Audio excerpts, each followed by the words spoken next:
Appropriate on this particular Sunday that there, in all the sparring matches that Jesus has with his brothers in his faith, in the Jewish faith, this is this one shining moment when they agree.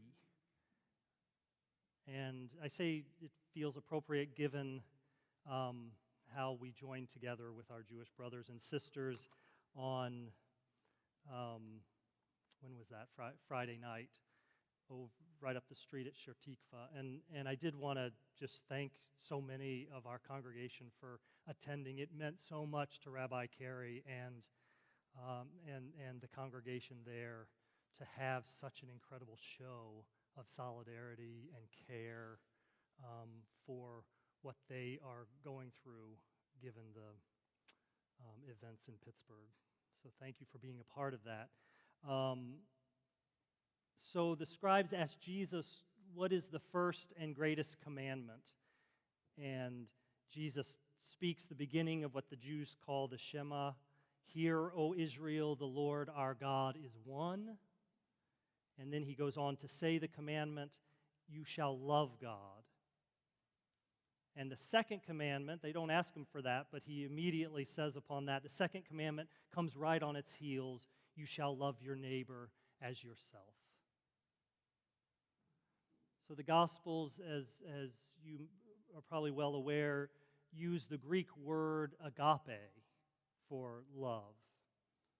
So it doesn't mean that we are to have affectionate, warm, cozy feelings towards all of our neighbors. Agape is not erotic love, nor familial love, but divine love, and divine love has built in the very concept of it this sense of charity or giving of self. From a Christian perspective, God's very nature is love. So whatever we mean when we refer to that little three-letter word, G-O-D, we are talking about gift of the self with a capital S, giving with a capital G. Jesus says we must love the loving God. Donate back, so to speak, what is given to us, which is our very life itself.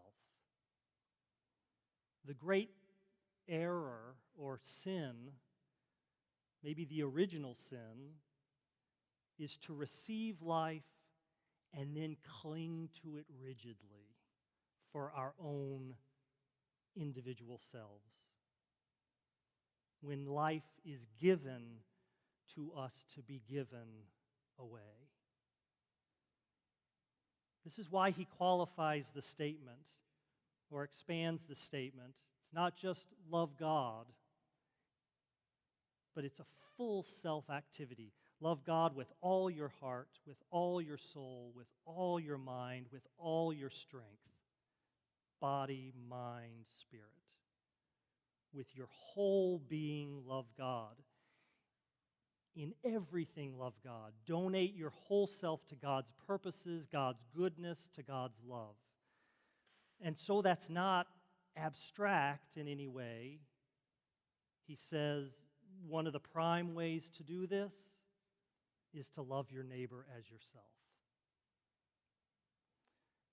So C.S. Lewis has this beautiful way of explaining one way to do this, one way to think about this. He says, the rule for this, loving your neighbor as yourself, is perfectly simple. Do not waste time bothering about whether you love your neighbor. Act as if you did. As soon as we do this, we find one of the great secrets, he says. When you are behaving as if you loved someone, you will presently come to love them. If you injure someone you dislike, you will find yourself disliking them more. If you do him a good turn, you will find yourself disliking him less. The wisdom of C.S. Lewis and of Jesus. When you are behaving as if you love someone, you will presently come to love them. So if you don't believe it, try it. This is an experimental spiritual practice, especially in the climate of today. This command could not be more important and more needed with the hatred of the other writ large across the national stage, and with the invitation to fear and hate flowing out of the most powerful offices in our country and world. We must hear Jesus' command anew and not underestimate how our little offerings of love can counteract larger invitations to hate. That should be our response to when we hear in the public square offensive things inviting us towards hate. That should be our response. Where can I go to love somebody? What can I do to express my love for somebody? Don't worry about whether you actually do love your neighbor. Just do those things to them that you would do if you did love them, especially if you aren't feeling it, especially if you really don't want to. In fact, that might be the way to figure this out, where God's inviting you is like, who is the last person that I would want to express love to right now in my life? There you go. There they are. Big fat invitation from God to you. It's a curious thing about our being human that whatever is going on in here, which is often a mess of emotions, it doesn't have to determine what we do out here. If you burrow deep enough below that mess of emotions, you'll find that there resides the image of God in here. The image of God, the creator of the universe in here. And it's a truer, more authentic aspect of who we truly are.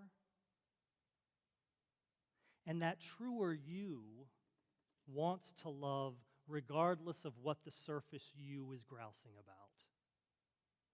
No matter what grievance the surface you is nursing against others, the truer you awaits for the smallest opportunity to emerge and do something loving. And it's pure there. Pure light, pure heaven, pure love. It's not looking for an opportunity to love in order to manipulate. Your surface self will think in that way,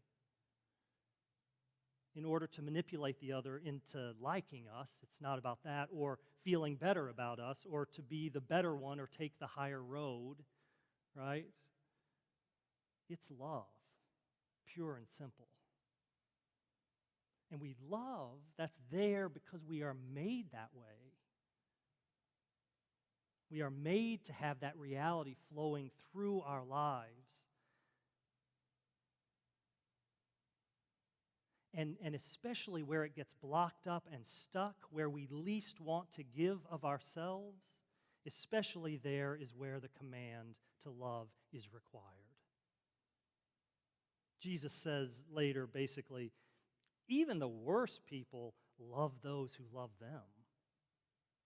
You are called to something higher, to do unto others what you would have them do unto you, to love your enemies and pray for those who persecute you. That's another good one. As C.S. Lewis suggests, act like you love them even if you don't, and one of the things you can very practically do to that person that came to mind is to pray for them. You don't have to want what's best for them necessarily, but you can ask God to offer to them what they most need.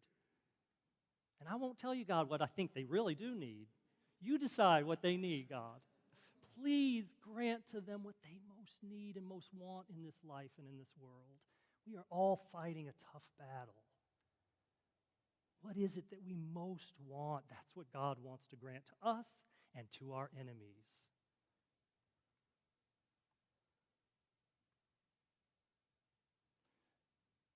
Pray to God for those we do not like, especially for them, and that's how we can love them. That's how we can offer ourselves to our neighbor, friend, or foe, and maintain the flow of love from God to us, to the world, from God to us, to the world. It's how it's supposed to work.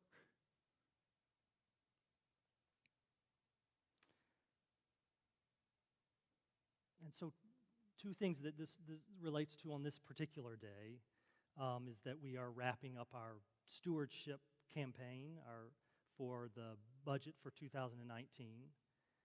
And we're inviting you into a awareness of this flow also by asking you to consider what your gift to the church might be for this coming year.